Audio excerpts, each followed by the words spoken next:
frequency.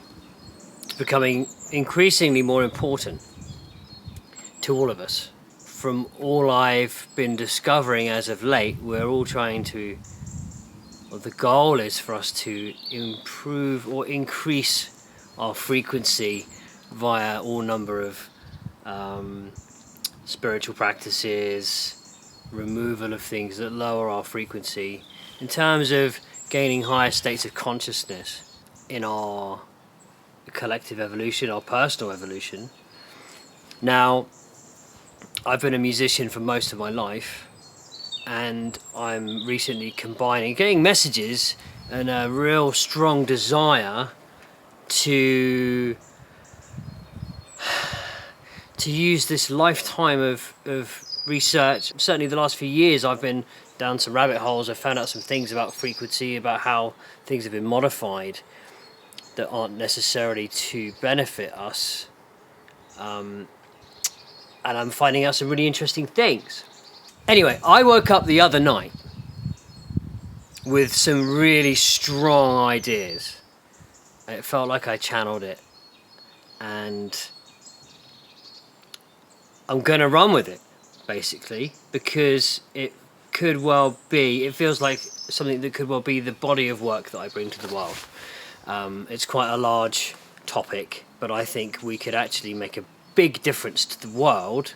And I don't say this lightly because it almost sounds cliche, but I genuinely think that with this information being out there, from the ground up, in terms of the people creating music, i.e. musicians, there's no easy to find information about frequency, how to tune your instruments right, to tap into some of these mystical frequencies that have like particular special healing properties. Sorry, is the word I'm looking for. Properties. Now, it fascinates me. It really does. But there's a lot of half information. There's some red herrings out there, and I want to dive deep with this stuff and make it accessible and make it understandable, because the first page of Google for solfeggio frequencies, for example, everyone's spouting out the same information. Oh yeah, this one gets rid of guilt, and this one heals your bones, and this one fixes your deal. It's not enough for me. So I'm going to be diving deep, talking to as many people as I can about it that has any kind of experience in the field. They've done some tests. They've got something, that's tangible, and I'm coming at it from a musician perspective, and I'm interested. I've been experimenting with tuning my guitar to 432, so that's the A, above middle C, at 432 hertz, as opposed to 440 hertz, which is concert pitch.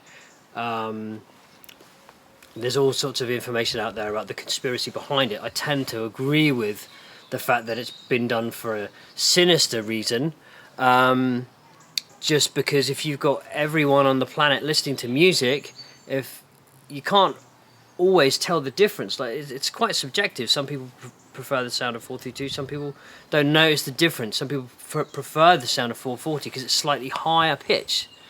But these are like thousands. I heard the word the other day, it's a great expression, thousands of micro traumas that we're subjected to on a daily basis, whether that's through the music we listen to, the air that we breathe, the toxins that we ingest in our food supply chain, all these things.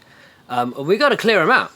We got to clear them out of our body, and we got to put in the good stuff if we're going to heal ourselves and go on this, continue on our spiritual journey in a lot more speedy manner. So I want to try and demystify some of the mystic. I want to try and de-woo a lot of the woo and get to the real, tangible, actionable information, particularly for musicians, in terms of how can we make the music from the ground up that's targeted to these frequencies. How can we use them in our daily lives for healing modalities? How can we change the way we listen to music? Is there something we can do? I've got an idea for that. And really, this feels like I've just got to do it. I've got to do it. So any musicians out there that are interested in this kind of thing, just get in touch. got any questions, hit me up underneath.